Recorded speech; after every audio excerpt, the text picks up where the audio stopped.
Well, hello confirmands. Thank you for your kind attention. This is year 2, lesson 16. Today we're picking up where we left off last week. Last week we did parables about judgment, and now we're going to do teachings, Jesus' teachings about judgment. The first 3 parables we did last time were from Matthew 25. We're going to go back to Matthew 24. Jesus does some teaching about the end of days, about judgment, about the fall of Jerusalem, and then he tells these 3 parables that were the first 3 of the 5 that we looked at last time. So that's what we're doing. The first word of the phrase that pays is truly. Truly. For those of you who are Chitty Chitty Bang Bang fans, the first word of the song Truly Scrumptious. All right. Now, this is going to be hard, right? Because this is a different kind of literature than you're used to reading. So you know that literature comes in different flavors, that writings come in different flavors. There's poems that can use metaphors and similes and artistic expressions and lead you someplace without actually saying it. There's prose, which is just saying it. There's bullet points, I mean, where, you know, it's just, there's outlines. I mean, there's just all kinds of different ways to write. And in Matthew 24, if you get wrong what you're looking at, you're going to be lost from go, right? If you think that it's something that it's not, then you're just going to be completely lost. And most of the people who read it and most of the people who preach on it, they don't know what they're looking at, right? This is a specific kind of talking, a specific kind of writing, a specific kind of thinking. It's called apocalyptic literature. Now, I put a definition from Wikipedia. I just grabbed it. You know, it's not perfect, but, you know, Wikipedia never is. And I did cite my source. You'll see that, right? So it's a genre, it's a kind of prophetical writing that was developed in post-exilic Jewish culture. So after the Jews got back from Babylon in about 600 BC, they started this new kind of form of prophecy, right? The early Christians picked it up. Jesus used it in several different places, right? It's a revelation. It's an unfolding. It's talking about things that aren't known and couldn't be known without this unfolding. It's about the end of times or the end of a period of time. That's really, really, really, really important that you know what we're talking about, right? It's given by an angel or some heavenly messenger. And so here, Jesus is doing apocalyptic teaching, right? It's not bullet points. It's not a timeline, right? It's not prose. Well, yeah, maybe there's an overlap there, but it's not just clear, direct instruction. He's talking in a specific way, and you got to know what you're looking at in order to get it clear. All right. It uses idioms. You know, those are ways that people talk that if you don't know the language really well, you just get completely flustered in it, right? It's almost a code. So if I told you that it was raining cats and dogs outside, you know, you would know that I meant it was raining heavily. And if I wrote, you know, some apocalyptic literature and I said, you know, that one of the signs of the end was that it's raining cats and dogs, you'd be an idiot if you're waiting for literal dogs and cats to be falling out of the sky, because you understand that idiom, right? That it's raining cats and dogs means that it's raining heavily.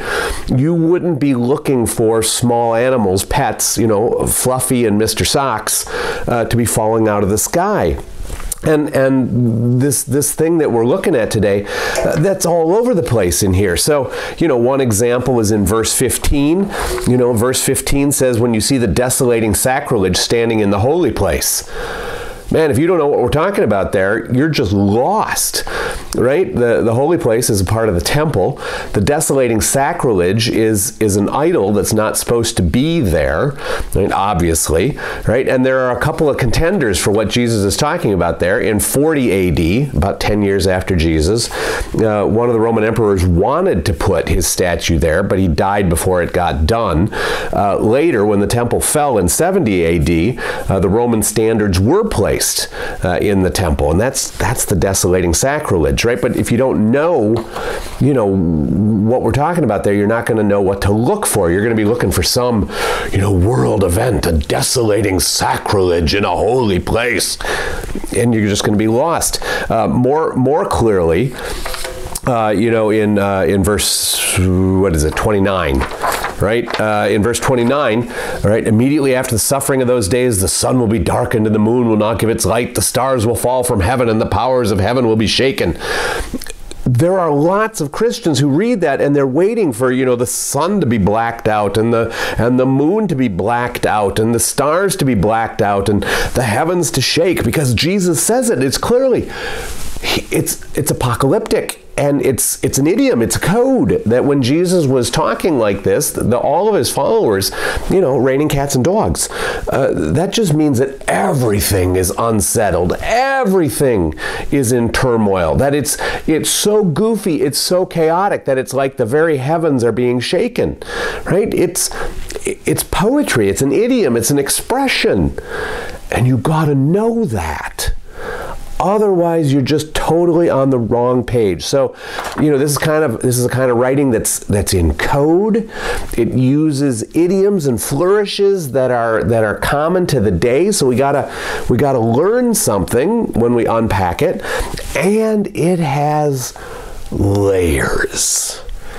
And layers probably isn't the exact right word, but I hope you'll figure out what I'm talking about, as we go forward.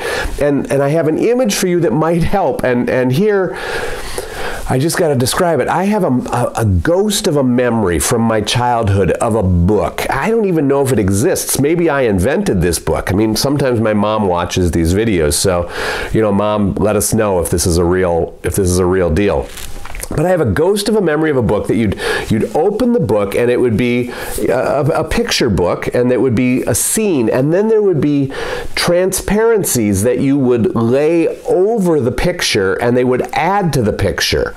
So you put the first transparency down and you got little fairies, flying among the flowers, and you put the second transparency down and you can see, an ogre in the woods watching the fairies fly over the flowers, and you put the third transparency down, and you see suddenly that there's some clouds in the background and it's starting to look kind of scary, right? But the fairies aren't aware because they're transparencies, and you can still see through each additional layer and to the base picture.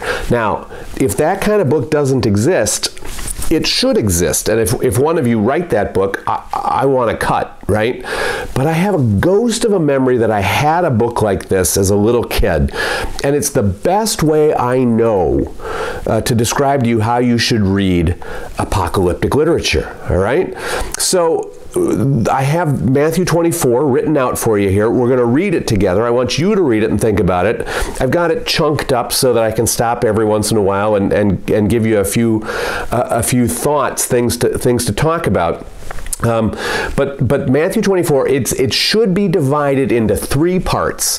Think of 3 picture books, each of which has transparencies that can go over the main picture and be added to it so you see something else. Do you understand?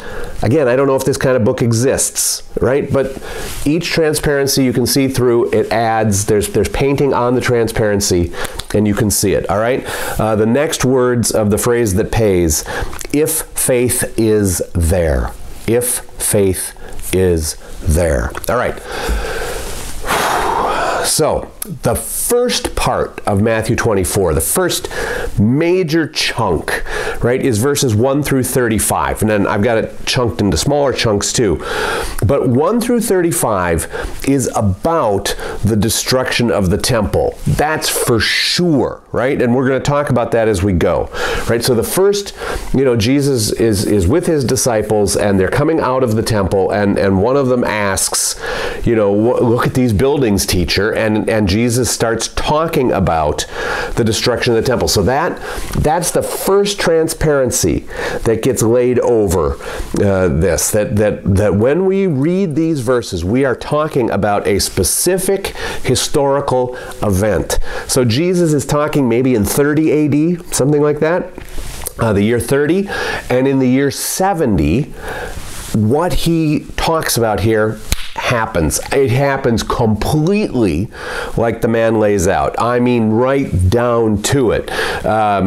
He says every stone is going to be taken away. Not one stone will be left upon another. That's exactly what the Romans did. They'd been besieging Jerusalem since 66 AD. They'd spent 4 years in the sun. And when they came over the walls, they were mad. And they took the temple completely apart. They knew that they were done taking the temple apart when they had a soldier start in one corner where it used to be with a plow and plow diagonally through it without hitting a stone. So the first transparency is that these verses are about the destruction of the temple in 70 AD. They're not about the future. They're not about the book of Revelation. They're not about, what happens when you die. The first transparency is the destruction of the temple. So let's look at the chunks together, all right? As Jesus came out of the temple and was going away, his disciples came to point out to him the buildings of the temple. Then he asked them, "You see all these, do you not? Truly I tell you, not one stone will be left here upon another. All will be thrown down."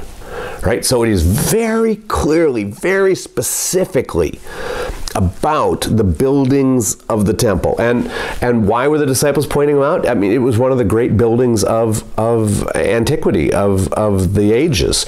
It was gorgeous. It had taken decades to build. It was covered with gold and precious and semi-precious stones. One historian says that it physically hurt to look at it when the sun shone on it because it was so bright, because it was so shiny. And Jesus is telling his disciples, this building that's the center of your understanding of the faith, the place where God meets human beings, where heaven and earth occupy the same spot, it's about to go away. So while he's sitting on the Mount of Olives, that's a few miles outside of Jerusalem, right? The disciples are freaked out of their mind by what he just said. The disciples come to him privately saying, "Tell us, when will this be? And what will be the sign of your coming and of the end of the age?" Again, they're asking him specifically, when is the temple going to be taken apart? Right? And the end of the age, not the end of all ages. Right? When the temple goes down, an age ends. You see that. Jesus answered them, "Beware that no one leads you astray. For many will come in my name, saying, 'I am the Messiah,' and they will lead many astray. And you will hear of wars and rumors of wars. See that you are not alarmed, for this must take place, but the end is not yet. For nation will rise against nation, and kingdom against kingdom. There will be famines and earthquakes in various places. All this is but the beginning of the birth pangs."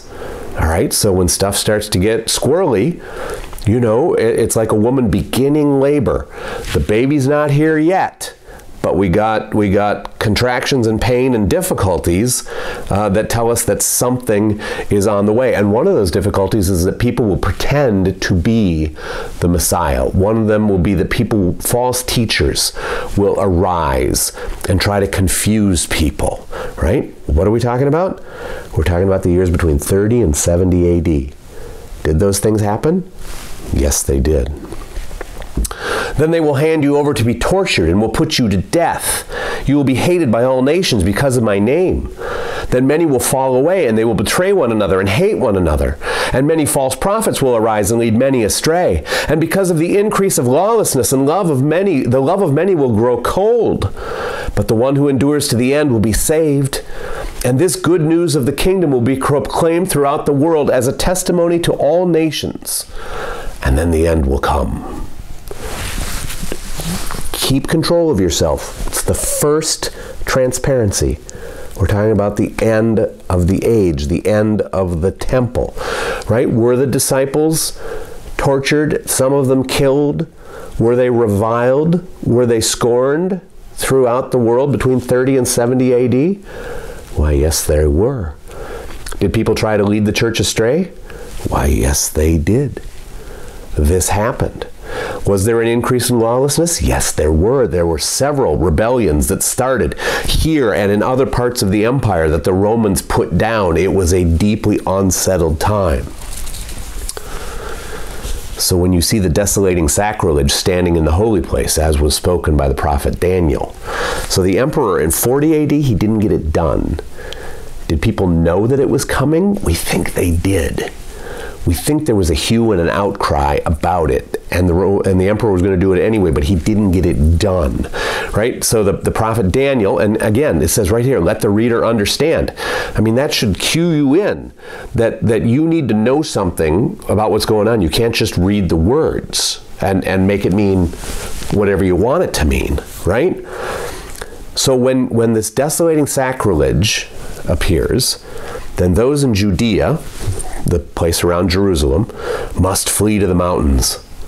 The one on housetop must not go down to take what's in the house. The one in the field must not turn back to get a coat. Woe to those who are pregnant and those who are nursing infants in those days. Pray that your flight may not be in the winter or on a Sabbath. For at that time there will be great suffering, such there has not been from the beginning of the world until now, no, and never will be. And if those days had not been cut short, no one would be saved. But for the sake of the elect, those days will be cut short. If anyone says to you, look, here's the Messiah, or there he is, do not believe it. For false messiahs and false prophets will appear and produce great signs and omens to lead astray, if possible, even the elect. Take note, I have told you beforehand. So if they say to you, look, he's here in the wilderness, do not go out. If they say, look, he's in the inner rooms, don't believe it. For as the lightning comes from the east and flashes as far as the west, so will be the coming of the Son of Man. Wherever the corpse is, there the vultures will gather.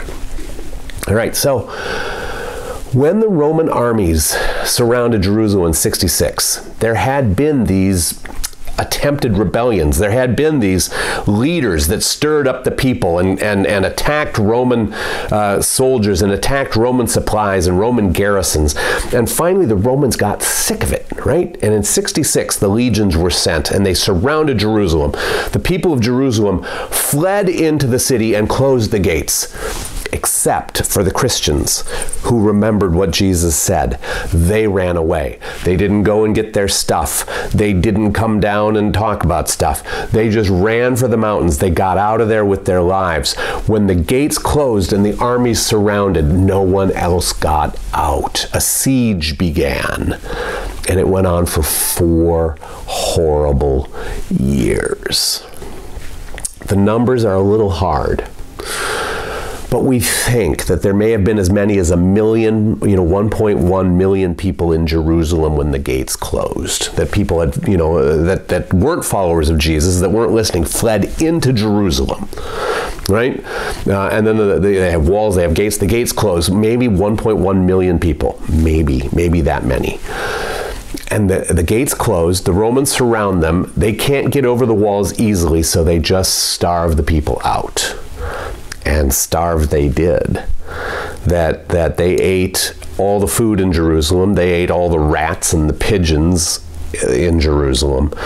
There are stories of cannibalism, that they would eat first the dead and then sometimes the living in Jerusalem. And by the time the Romans came through the gates and over the walls in 70 AD, there were maybe 100,000 people left, mostly walking dead, just barely hanging on to life, no resistance at all. It was a horror like the world had never seen. This kind of starvation over 4 years, this kind of suffering over 4 years. And the only people that made it were the people who knew that Jesus was talking about the destruction of the temple, and they had run away. Right? That's our first transparency. This is about the destruction of the temple, right? So Jesus continues, right? Immediately after the suffering of those days, the sun will be dark and the moon will not give its light. The stars will fall from heaven. The powers of the heaven will be shaken. Then the sign of the Son of Man will appear in heaven, and all the tribes of the earth will mourn. They will see the Son of Man coming on the clouds of heaven with power and great glory. He will send out his angels with a loud trumpet call, and they will gather his elect from the four winds, from one end of heaven to another. Okay, now here's where people get screwy, right? We can't stop with the first transparency yet. It'll become very, very clear, right? In the next little chunk. But we're still on this first transparency. We're still talking about the fall of the temple.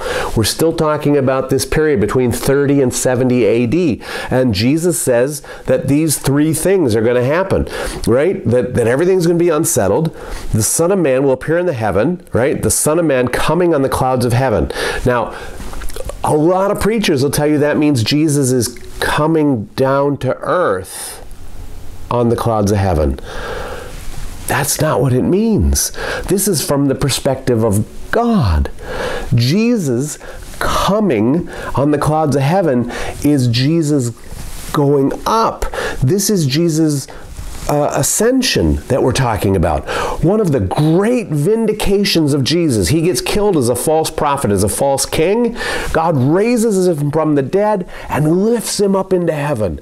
That's going to be a sign that Jesus is vindicated, that what he's saying is true, that this end that he's talking about is really going to happen. When he gets lifted up into heaven, you better be paying attention, right? There's going to be this destruction that happens. He's going to send out his angels with a loud trumpet call. They'll gather the elect from the four winds, from one end of heaven to another. Remember, Jesus, before he ascends, he tells his disciples to go and make disciples of all nations, baptizing them in the name of the Father, Son, and the Holy Spirit, teaching them to obey everything that he's commanded. Lo, I'm with you always to the end of the age. So the angels, messengers, it's the same word, right? That the disciples go out to all the nations, to the farthest corners of the world, and they do bring in this harvest of people who believe that Jesus is vindicated, that he's lifted up, the temple is destroyed, that the word of his grace and his salvation and his power goes out, and the people of God are gathered from all over the world. It all happens between 30 and 70. First transparency. Jesus says, from the fig tree, learn its lesson. As soon as the branch becomes tender and puts forth its leaves, you know that summer is near. So also, when you see all these things, you know that he is near at the very gates. Truly, I tell you, this generation will not pass away until all these things have taken place. So we know that we're still on this first transparency.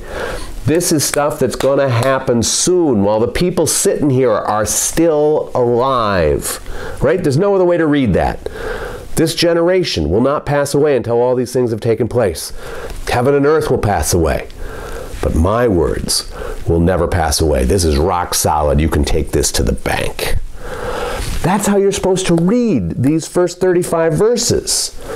Now, the part where this idea about a book with different overlaying transparencies is helpful to us is that once that's clear in your head, that these verses are about this specific historical event that happened, and that everything that Jesus said would happen leading up to it does in fact happen leading up to it, that he is completely vindicated, he is proven completely right. Once you are rock solid that's what's going on here, there is this other transparency that you can put over the picture that adds to it. That this may also be not just about the end of the age and the destruction of the temple, but there may be things here for us to think about and to learn and to watch for when we're thinking about the end of all days, the end of all history, when we're looking for that time when Jesus comes back. And you know, since this time, since this prophecy was given, there have been wars and rumors of wars, earthquakes and famines. There have been false messiahs and false teachers that tried to lead people away. There have been persecutions and difficulties. There have been all of these things. And the faithful church continues to wait and to watch. The faithful church continues to ground itself in Jesus' words. We continue not to be dragged hither and thither. We don't follow the latest fashion. We don't make a faith about human beings. We stick to the scriptures, to Jesus, to his words as clearly as we can understand them, because we believe that there will be a time when Jesus returns. He says that he's going to come back. We're going to get more to that. But that second transparency, you feel free to put that over there now. And now you can read these 35 verses thinking also about the end of days. Now, the transparencies, you can't put the one down without the other, right? They're in order. They're attached to the book. You first put down the transparency about the destruction of Jerusalem, and then you can put down an overlaying transparency about what can we think about, what can we learn about the end of days. How does it help our lives? Do you understand what we're doing here? I hope so. I'm doing it as clearly as I can. There's a second chunk of material here, right? And we're going to do this all in one big piece, right? The second and third chunks are much smaller, right? And again, it's put away that first book. Now we're going to open another book, right? Where it's got its own picture, its own images, its own transparencies, its own overlays.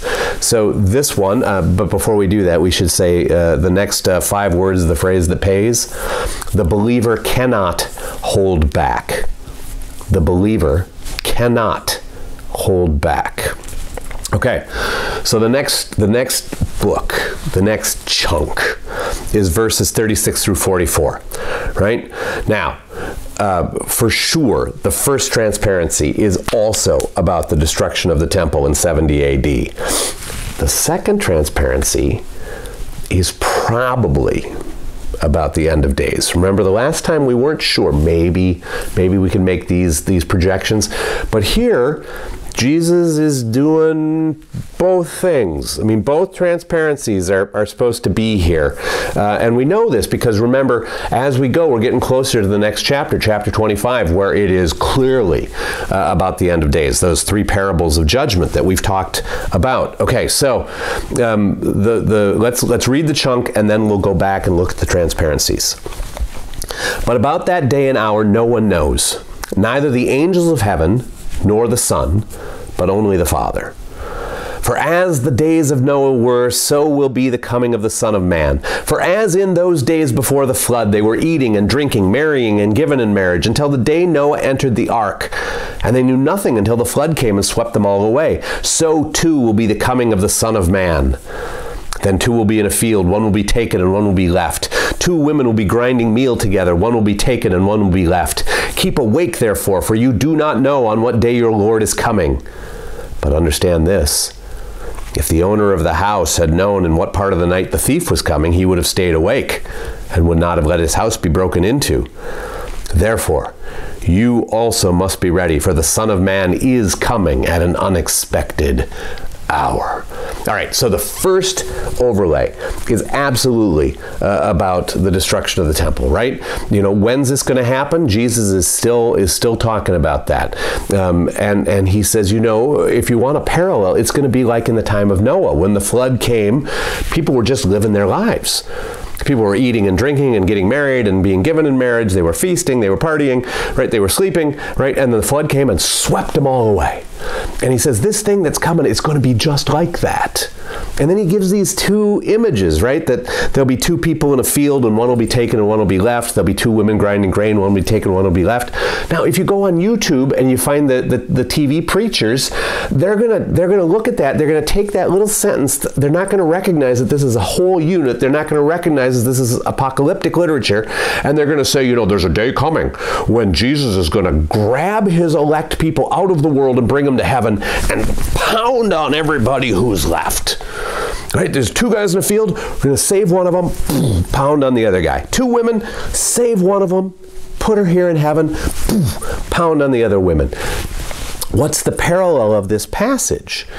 As people in Noah's flood were swept away, so one guy in a field is going to be swept away. One woman who's grinding grain will be taken, will be swept away. I mean, the image here is that you don't want to be the one who's taken. You want to be the one who's left. Right? When the Romans came through, they killed a whole bunch of people. You don't want to be the one who's taken away. You want to be the one who's left. But Jesus says, listen, if you own a house, if you know what time the burglar's coming, you're going to be ready for the burglar. Burglars don't tell you when they're coming. You got to be ready all the time. You got to be awake. This thing that I'm telling you about, we're still talking about, right? The disciples have come to him and they asked him a question. Jesus said all these buildings are going to be taken down, not one stone left on another. The disciples say, when? And what will the signs be? And here Jesus is saying, the first overlay, right? Listen, it's going to be just like Noah. You're not going to know. You're going to be living your lives and everything is going to go sideways. It's going to be bad. You got to be ready. You got to be watching, because when it comes, it's going to come fast. When it falls, it's going to fall fast. And some people are not going to make it. They're going to be swept away. Oh, that's great, right? I mean, that's powerful information. Now, again, we're moving closer to Jesus telling parables about the end of days. And here, it's much easier for us when we put that second overlay on, that second transparency, to see that this also applies to the end of days. It applies to our lives. That I don't know when the end is coming, but like a householder who's afraid of a burglar, I should be awake. I should be ready. I should be watchful, because there's stuff in the world that can sweep us away. And, do you need me to make the list for you? I mean, there's political movements, there's addictions, there's sins, there's temptations that can sweep you away. Two guys are in a field and one is swept away by some of that. Two women are grinding grain and one of them is swept away with some crazy, twisted version of Christianity or some crazy, twisted version of political reality. It's going to be awful. You got to be ready. You got to be awake. The call is to stay awake, to be prepared. All right. Well, that's pretty cool, isn't it? Now, take that book, that second book, close it, and put it on the shelf next to the first book, because we got a third book with its own transparencies. This book probably has 3 transparencies in it, right? The first transparency is probably still about the destruction of the temple in Jerusalem in 70 AD. The second transparency is probably instructions to the disciples, how they should live. Because, they asked Jesus, what's the sign? When's this going to happen? Now he's telling them directly, so this is how you gotta be ready for it. And then there's probably a third overlay for instructions for us as we're waiting for our end of the age, for our end of days. All right? So let's read the thing and then we'll go back. Words for the phrase that pays. He breaks out. He breaks out. 3 words. Okay? Sorry. This is killing me. Okay. Jesus says, "Who then is the faithful and wise slave, whom his master has put in charge of his household, to give the other slaves their allowance of food at the proper time? Blessed is that slave whom his master will find at work when he arrives. Truly, I tell you, he will put that one in charge of all his possessions. But if that wicked slave says to himself, 'My master is delayed,' and he begins to beat his fellow slaves and eat and drinks with drunkards, the master of that slave will come on a day when he does not expect him, and at an hour he does not know.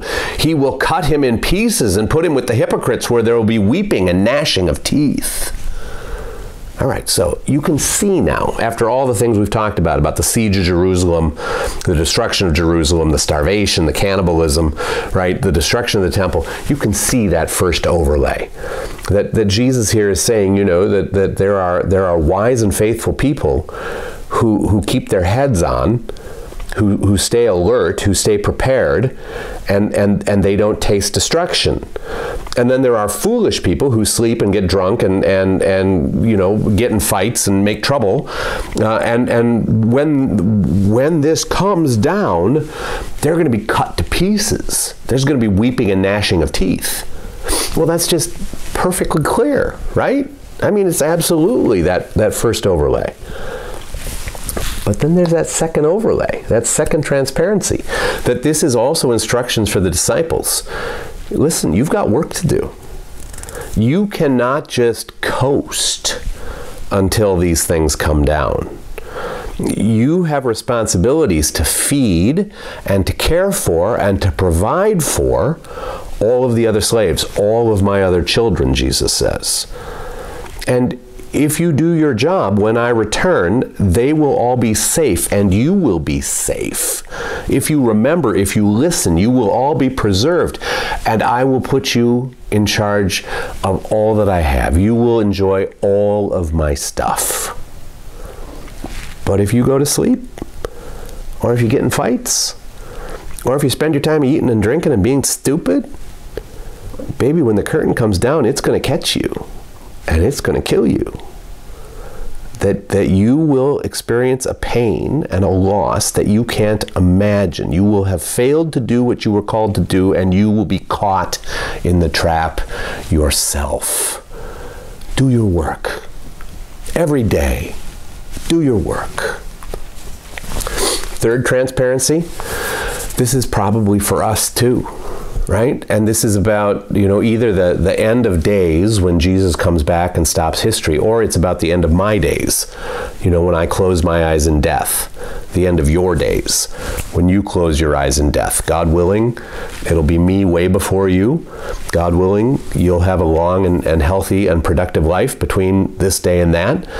But there is an end coming for all of us. You're aware of that, right? And Jesus says you have work to do. If you do your work, you will be rewarded. I will entrust you with wealth you can't imagine. If you don't do your work, you will be cast out. You will be broken. There will be only weeping and gnashing of teeth. And then Jesus goes immediately into those three parables about the judgment. There is so much here to think about, so much here to talk about, right? I hope that this metaphor, this image that I've given you of a book with transparencies helps you to see it, that when you look at this kind of literature, you got to know what you're dealing with. That's the base picture on the page. And then there are these overlays that give you a fuller and richer picture for different scenarios, for different people, for different times, for different ages, right? That Jesus here gives us words that were good then, which were completely fulfilled, which are done, and which carry on until the end of our age. Isn't that cool? That you know, in some sense, this chapter is done. I mean, we could cross it out. It's happened. And it continues on. Very, very cool. End of the phrase that pays, into good works. Into good works. And of course, this is a phrase by Martin Luther. All right, love you guys. I will see you on Wednesday the 1st. I anticipate that there'll be good conversation about this. There is so much to think about, and I know I went long. I apologize. Bye.